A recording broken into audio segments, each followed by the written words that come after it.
as like a whole pack that you could just use. So that worked out really, really well. They're really, really fun. I think everyone who opens them up is going to go, oh, that's cool. Really, really cool. So before we jump in and explore some of the pieces, how would you say that music learning theory has influenced your composing or teaching of these pieces? Oh, yeah, that's a big question. So many, many ways, I think both composing and teaching, like you said, both aspects. But real quick, I think I just want to like briefly introduce music learning theory if someone is listening and they're just not familiar with that at all. So just a real quick, brief introduction to that. MLT, or music learning theory, is a theory built on an aural foundation. It's a little bit different if you're coming from the notation only camp, but it's built on an aural foundation as students experience music and then understand music in that context. And then they're prepared to read notation in the process. That's a big part of it, but it's not like the first thing that they're going to see. There's a lot of patterns along the way. There's a kind of like the building blocks, kind of like words are to speech. We have patterns in our music. A big part of MLT is just the process of learning. It kind of mimics the process of like kids, babies learning to speak. So, they absorb, they listen, then they kind of babble, then they speak with more coherency, then they read and write. So kind of the same process for music. So we, as students, we help them absorb, hear the music first, kind of sit in that musical environment. Then they kind of babble, they sing, they improvise, they play some, then they speak with more coherency, and then read and write. So just kind of that basic process is where MLT is coming from. So the notation, just a little flipped in sequence, I think, from what some people are used to. So that would be one of the main parts about the MLT. So kind of coming from that, not focusing so much on information and memorizing, but instead like focusing on understanding and experiencing. So that's just kind of a little bit of a brief background about MLT. So how that's influenced my teaching. Let's maybe do pieces first, like composing. So a couple specific things is limiting my piece to only like a couple of rhythm values and right next to each other, like on the rhythm tree. So for instance, like half notes and quarter notes. And before that, I probably did a little bit more of like, a piece with like quarter notes and whole notes, but they're a little bit further away on the tree. So it's may not think about it, but it's harder for the young students to, feel that continuity between those two rhythmic values. So even some small nuances, I've noticed like it does work a lot better. It's a small difference, but I think it's really big for the young beginners, especially. So this is kind of like one thing is limiting those rhythmic values. That's one example. Like I said, we do a lot of patterns. So like the tonal patterns, we do a lot of that away from pieces as well, outside of pieces. So making the melodies kind of maybe fit a little bit more with that, like being more aware of like, hey, these are the patterns we already know.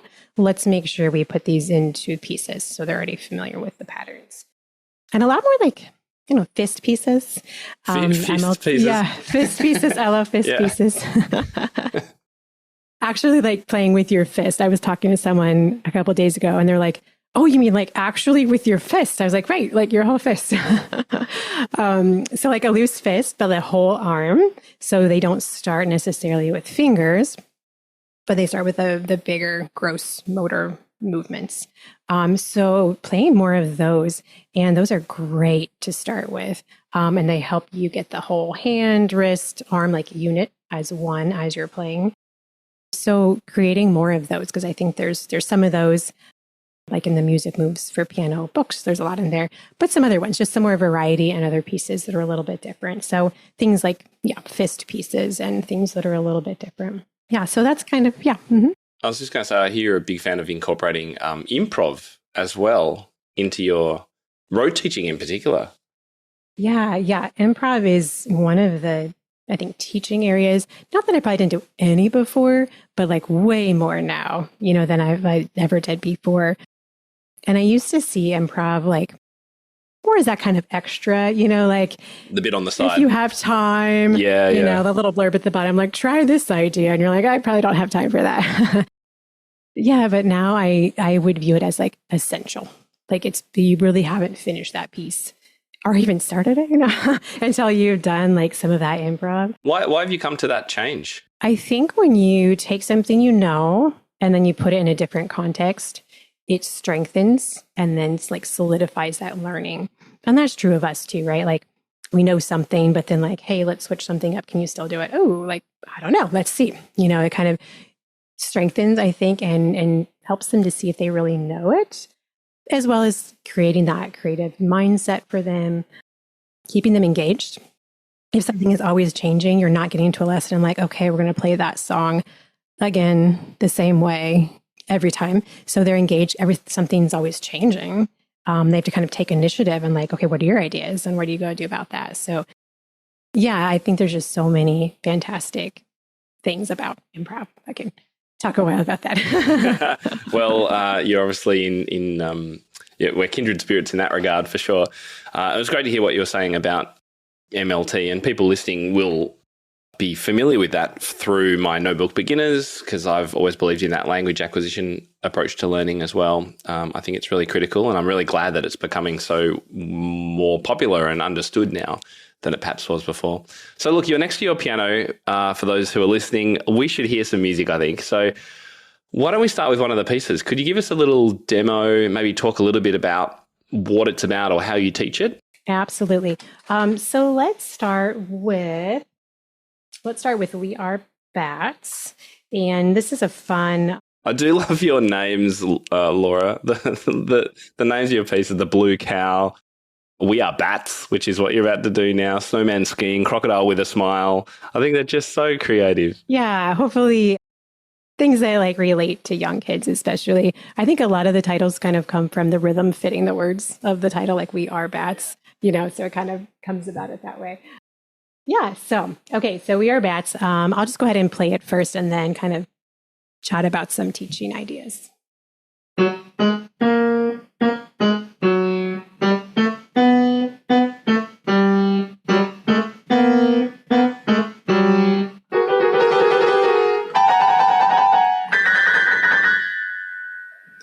Okay, so that's We Are Bats.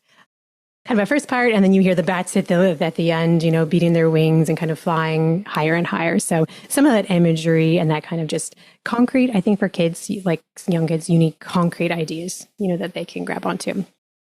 Yeah. So things with this one, I often just start by singing. I might even just sing that and not play it, but I want you to be able to, hear it. So I might just sing it several times. And again, not the words. That's a kind of a shift as well with MLT. I would always start with words before, but instead starting with just the melody so they can focus on what it sounds like first before we get to the words. Isn't that funny? When I used to start, sorry to interrupt you, when I used to start teaching from method books, I would often ignore the words completely. I'm like, oh, these are so lame. Why would I do this? But I've come so far in my thinking about the importance of singing and vocalizing, and of course, Orff was very big on that whole, say the rhythm and then you can play it and things like that. Yeah. Some words I get it, like they're kind of lame. I think kids can really grab onto them, especially if they're funny. Even some that like in the method books, like I don't think are great. Kids will sing them like, oh, that's great. And like, okay, it's good. But that was one thing for me that I was like, ooh, that's a little bit different with MLT. But I've seen the value of not doing that first because it does distract them a little bit. Later is great, but not at first, and let them kind of just listen, kind of just pure listening first. We also do a lot of moving.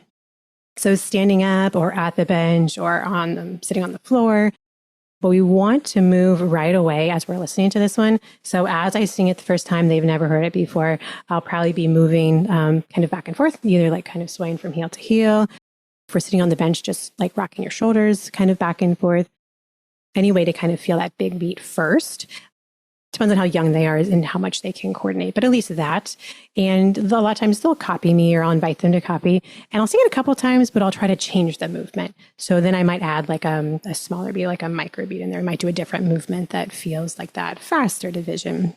So just different things like that, but a lot of moving at the beginning as well. And sometimes creative movement, the younger they are, they might need, put your hands together and like bat wings, but you're still doing something at the same time. And then we do a lot of like same and different listening. So I like to hold up my hand with like, the 4 fingers and say, okay, like this one has 4 different parts to it. I wonder if they're the same or different.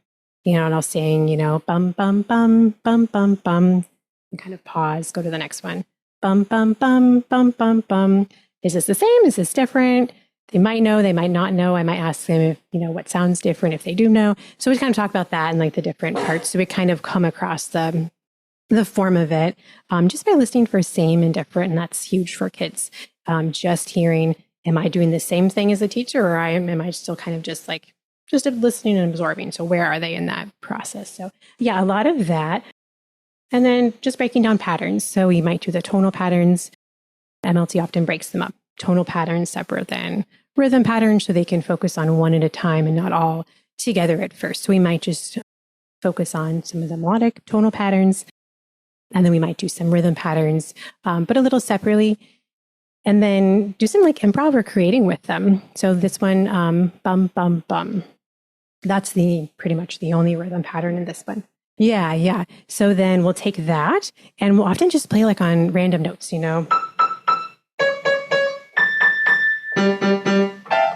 just kind of random. We might go back and forth, and that again keeps them kind of on their toes. I'll play one, you play one, I'll play one, you play one. But they're really, again, getting that in a different context before they put that in the whole piece.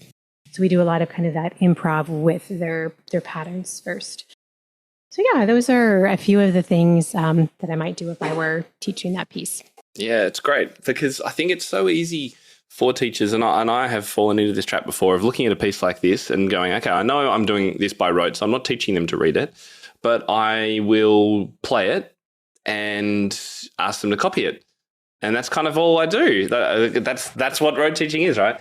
So I really appreciate, Laura, that you've gone to this and explained with us today exactly, no, that's the last thing you do, really.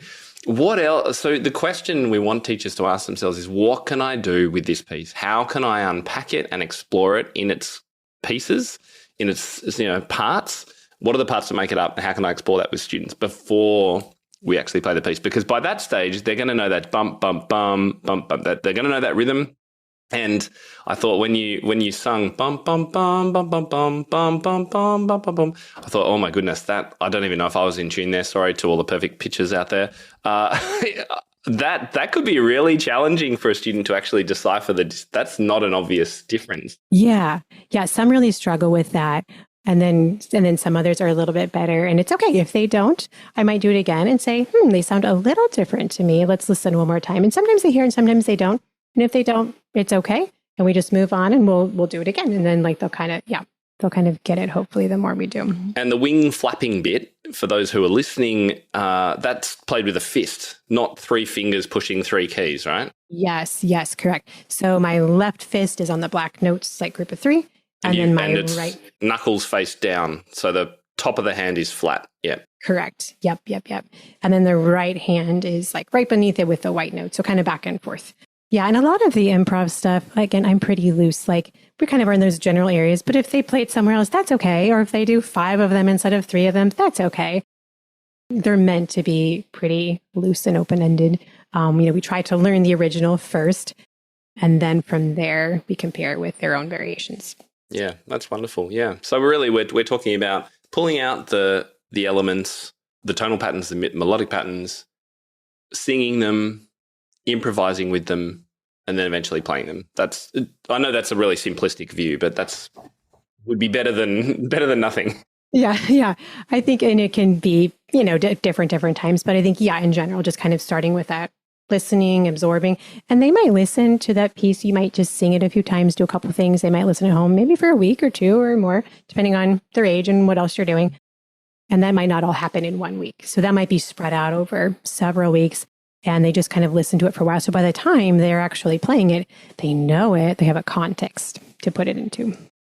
Now, I normally ask composers whether they view themselves as what I would call a pedagogical composer, i.e. you're thinking about the teaching when you're writing these pieces. Now, I'm pretty sure the answer to this is definitely yes. I don't need to ask that question.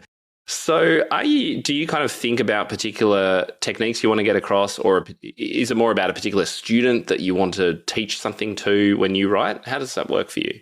Yeah. So definitely pedagogical, like totally pedagogical. There have been times where as a specific student, I've had them in mind, someone wanted just something really dramatic, So for the Moonrise and Fireflies, that middle section, I was trying to make it really like building and dramatic. So like sometimes I do have a specific student in mind who wanted a certain kind of a piece, or someone's like, can we do more walking pieces? I'm like, I don't have any more, but okay, like we need to make more. So yeah, sometimes, but definitely certain techniques. A lot of them are topographical, technical for this age. So if I really wanted to focus on a group of 2 black notes and the note in between, D, how to like really hone in on that. So I wrote like oink, oink, oink, and that's exactly what it is. It's just clearly about that. Snowman skiing is all about the group of 3 black notes and then the F and B right around it. So it's kind of that like whole group right there that you can see as a unit.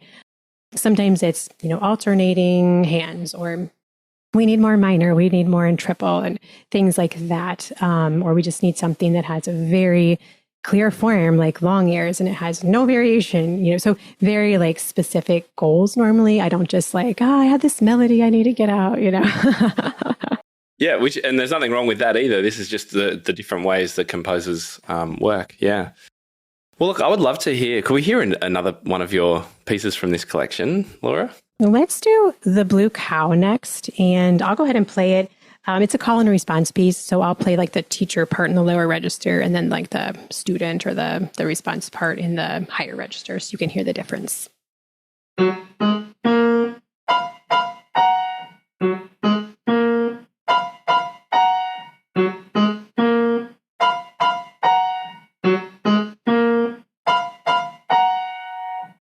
Okay, so I would most likely sing that first for the student, not play it. I find that singing works a lot better because as soon as I go to the piano, they just gravitate toward it and they just watch and then copy.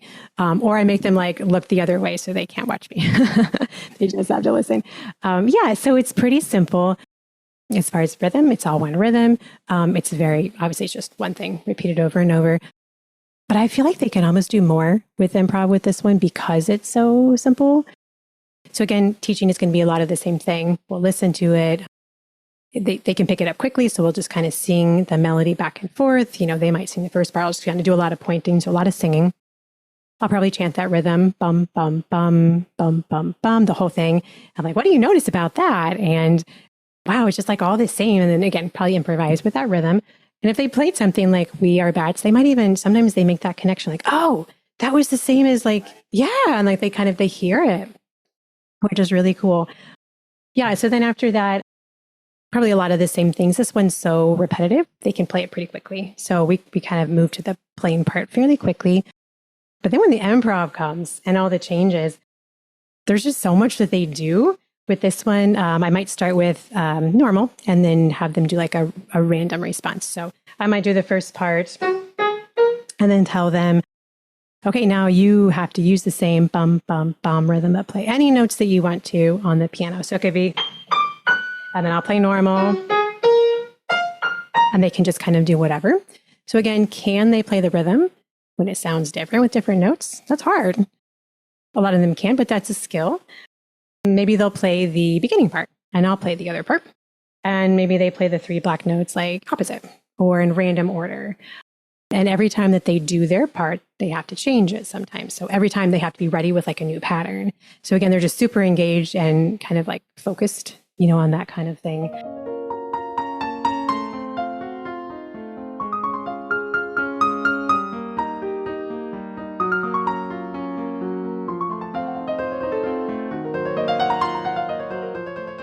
What you've just heard is the beginning of the composition Paper Aeroplane by Jacob Metelka. This flowing, charming piece is part of the collection Little Virtuoso and offers a fine example of Metelka's compositional style, imaginative and witty, with appealing melodies and unusual, colourful harmonies. Contemporary yet highly accessible, it is pedagogically valuable, it's music with real substance.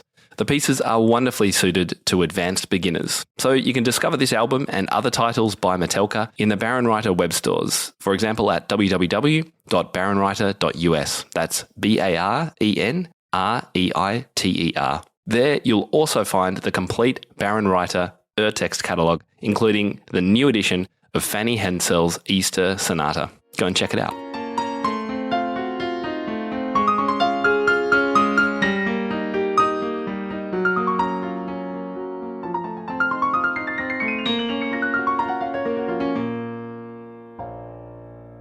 Yeah, there's just a lot of obviously different ways. And really soon they're like, oh, I think I can play your part, or I think I can play both parts. So they normally just end up playing like the whole thing also.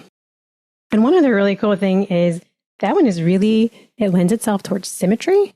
So many of my students are very like they kind of do all the symmetry, like chromatic building with that one. And they just go crazy with it. Like they go to the groups of 2 black notes and do that one and kind of go back and forth between all of them. And it's just crazy what they can do. And I don't know, it's exciting. So that, and that for those who can't see the music and don't have perfect pitch like me, what you're talking about is in bar 2, the teacher response is an E sharp, so an F and a B going inwards chromatically, both notes, to the F sharp and the B flat. Hence that symmetry you were talking about. Yes. Yeah, exactly. I think it's fascinating to hearing how much you could do with that piece, because when you first listen to it, you think, oh, this is really simple. What's the point of this? And you've just explained, well, actually, this is really just a small building block for a lesson experience that you can give students.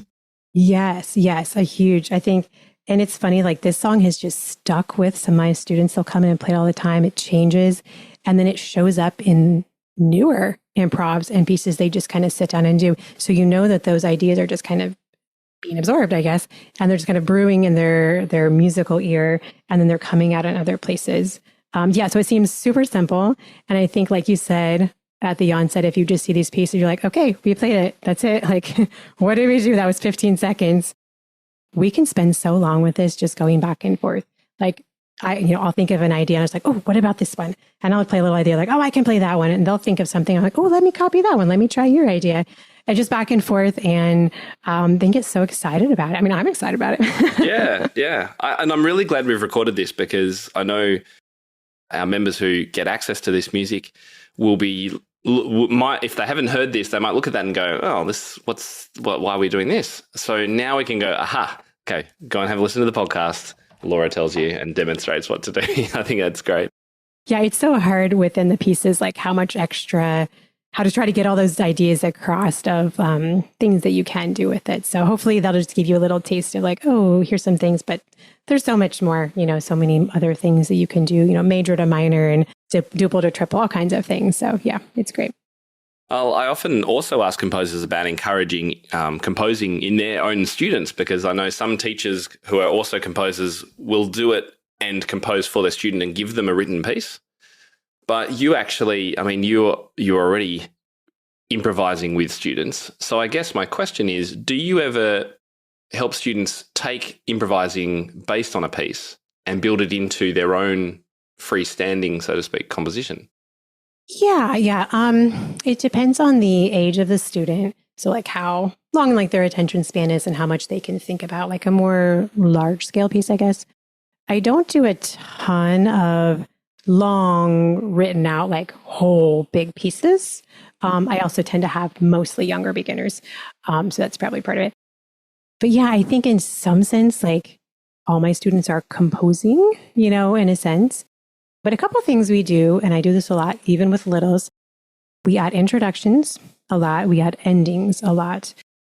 And I think that's really great for them because it does flesh it out a little bit, and it kind of makes a shorter piece feel like a little bit more of a piece. And with older, more advanced students, like they can do more on their own and think through more ideas. And they've had some really creative stuff. But that's a really great way. And I'll just tell them, okay, let's make an introduction, something that comes before the piece. It kind of sounds like it. Something needs to be the same. Maybe in something could be different. And it could be just as simple as, for the blue cow, it could just be, or whatever, or just anything. It could be something just very simple, or just like a tonic and dominant drone for a couple notes. But just something to kind of get them in that zone of like making it a little bit bigger. We do a lot of medleys as well. So it's, again, not exactly composing, but kind of lengthening it and making it more of a, longer piece. Or sometimes we'll take a piece and say, okay, you just learned this piece. That's the A section. Now let's make up a B section. And then we'll come back and play the piece again for, in the A section and have them, work on something. And then again, it kind of gets fleshed out a little bit more. But yeah, I think this kind of improvising or changing or creating, whatever you want to call it, that's what builds like this musical bank. If they don't have all these ideas and they've never tried, how are they going to compose when they have to like try something? Oh, that didn't work. Maybe I'll try this rhythm. They don't even have the rhythms and melodies in their head to draw from, So I think it has to start with all this like play, like play is the best way for kids to learn. So I think that's like the starting. I concur 100%. And I think that idea of the intros and outros can actually be used for teachers like into the intermediate levels. A student playing even classical, a Clementi or a modern bluesy piece or whatever it is. Can you create an introduction that sounds a bit like this piece, but uses some of the elements, but it's not it? Can you do an intro, a coda or a finish? I've loved doing that kind of thing with students, and they enjoy it too. Yeah, that would be really fun. And I think probably really beneficial for students that have been very much in just like a notation classical environment to have to, I don't know, like take that initiative. And I know it seems like not, you're taking this like sacred piece. It's like Beethoven, but being willing to, if I made an introduction, like you said, like what could it sound like? And being willing to try those ideas. Let's do Crocodile with a Smile. And I'll just play this one first. So here goes.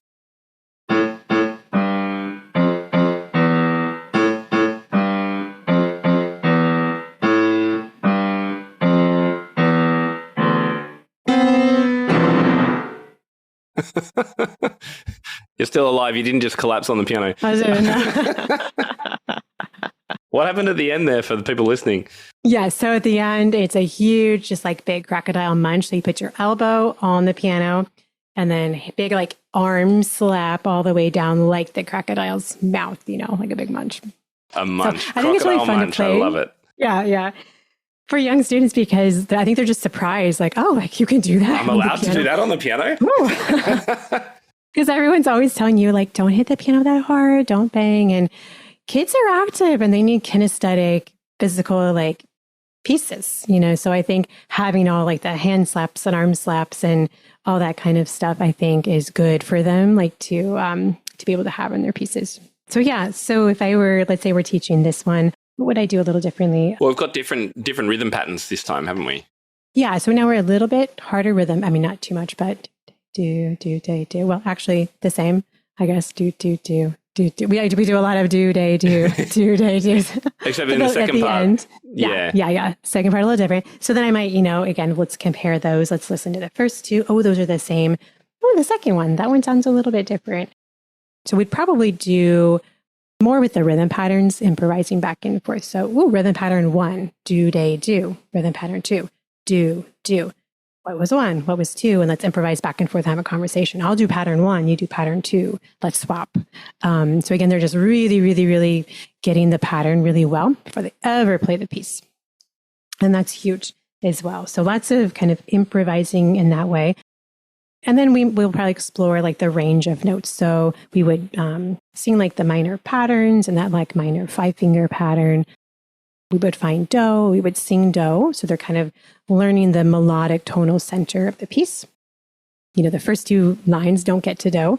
When do we finally get to do? And it's the very end, of the 3rd line. I'm like, oh, we got there. And so they're being aware of that. Hopefully we might do some singing little games with that.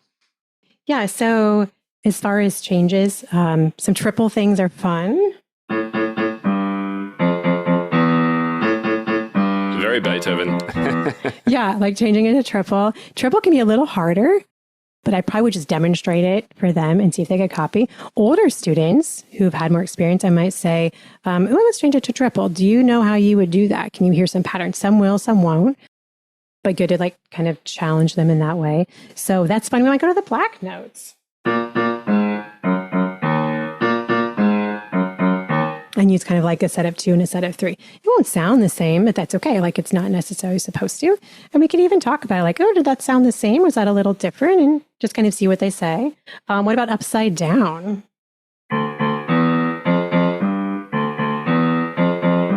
Something like that. Maybe he's really hungry and he takes a lot of munches, or maybe he just wants a snack and he has a couple little ones. Like being creative and being willing to like just rethink anything, kind of in the song or drone note. We add in drone notes all the time, just like a dominant note in the other hand. How would that sound, Laura? Yeah, so that would be, I'll put here.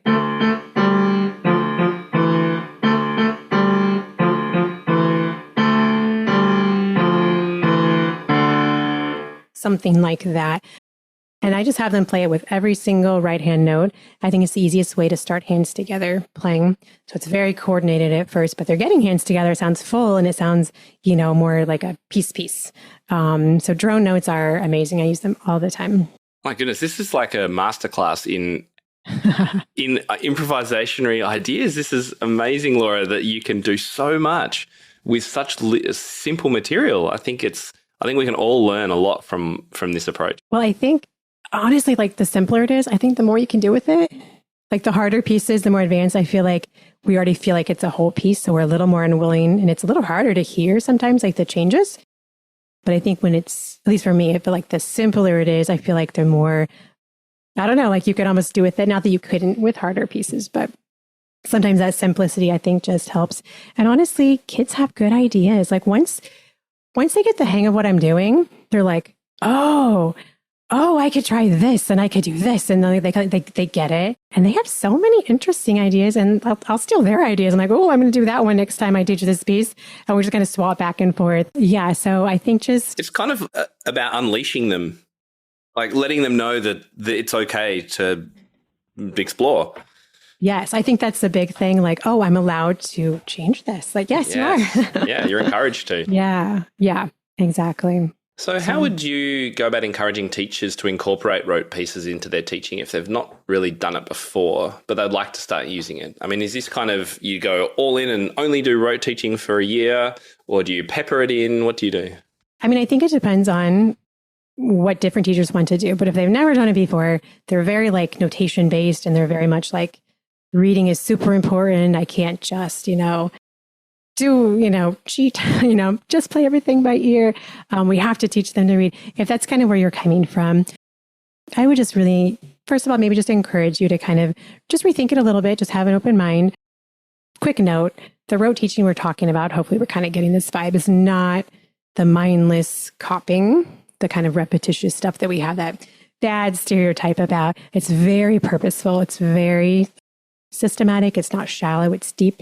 And it has a very specific purpose. So that, again, is the rote teaching we're talking about.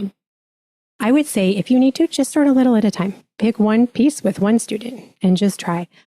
Pick something that is not too crazy. So like the rhythms are pretty straightforward. The melody is pretty straightforward. Not something that's like big jumps, chromatic, something maybe where, again, the rhythm is very simple. And folk song, some of these pieces. Even in your method book, you might like favor one, Little Liza Jane or classic dance. Those would be great rote pieces. They're pretty patterned. Find something that's pretty patterned. So start kind of simple. And then, just a couple of things. Sing the melody. Do a lot of singing, a lot of away from the piano work. If you're not comfortable with singing, you can play and sing at the same time. And that kind of makes I think a lot of people feel more comfortable with that. Or maybe you're great. Just kind of start singing. That's wonderful. So they can absorb. They need to absorb that sound. So that's a really important step. A lot of moving and a couple of things. You can stand and just kind of shift your weight from heel to heel, kind of rocking back and forth. That's the big beat or the macro beat. And then we often just kind of tap our fingers on our legs and that's like a micro beat. So you kind of feel the big beat and the small beat at the same time. Great. Again, if that's too much, then just sit at your bench and just kind of rock your shoulders back and forth and you kind of feel the big beat that way. Or do the infinity sign, like with your hand, kind of a horizontal infinity sign. And that's a great way for you or students to kind of feel the big beats and the flow. So do something where you're incorporating movement. I will say hands down, before I did a lot of movement for rhythm, it was way worse. Like it's just so much harder to feel that. So if you're going to do some really good rote teaching, get off the bench if you can. Or at least be moving and trying to get the layers, get the big beat, the macro beat, get the division, the micro beat. And then you're singing your song, which has different rhythm patterns. So even young kids can feel 3 different layers at the same time. Their rhythm is so much better, because of that. So, and deciphering between 3/4, 4/4, or 3 and 2, duple and triple meter, I guess that moving thing can be really helpful. A waltz is very different to move to than a march.